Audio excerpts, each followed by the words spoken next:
qualcosina dovrà pur confessarmi se vogliamo fare questa intervista. Perché noi... E vogliamo farla?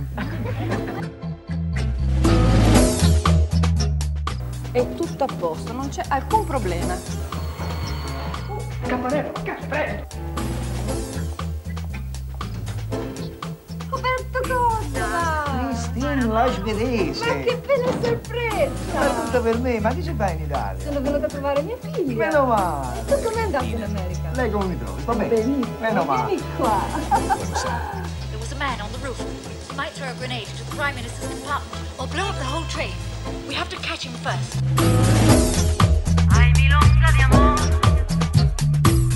La corruzione è un virus silenzioso e insidiosissimo. E in Italia siamo in piena epidemia. Noi possiamo solo tentare di arginarla, poi sta alla politica trovare il vaccino. Che cosa avresti fatto tu senza i miei soldi, eh? Te lo ricordi il tuo fidanzatino? Quello che ti ha svuotato il tuo conto in banca. E poi chi ha pagato? Io ho pagato con i miei soldi, capito? Sei soltanto una vecchia attrice patetica. Sì, una vecchia attrice patetica? Tieni! Corinna, hai bisogno di riposo.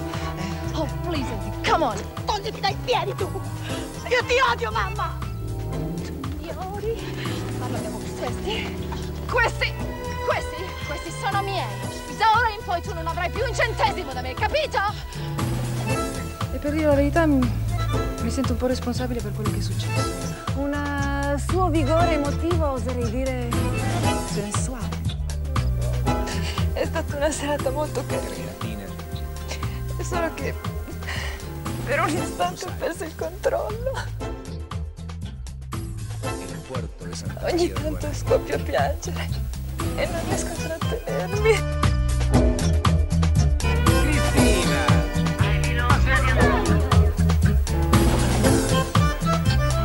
Porco! Non è possibile, ci deve essere sicuramente uno sbaglio. Darling, I hope no one else follows us. Argentina.